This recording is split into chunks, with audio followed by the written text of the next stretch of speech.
Bugun siz Allohdan nimadir so'rayapsiz-ku, u bo'lmayapti. Biling, Alloh sizni yaxshi ko'radi.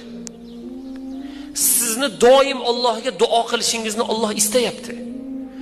Va biling birodar, bugun duolaringiz ba'zi birisi ijobat bo'lmayapti-ku, xafa bo'lmang.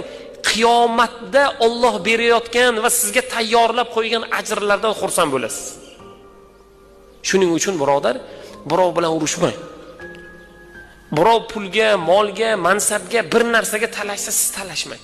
Siz berib yuboring. Siz berib yuborganingiz evaziga Alloh sizga qanchadan qancha ko'p narsa berishligini qiyomatda ko'ramiz birodar. Shuning uchun kuyinmang. Siz uchun xafa bo'lmang.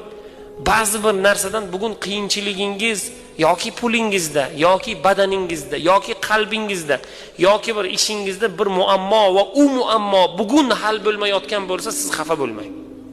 Xursand bo'ling.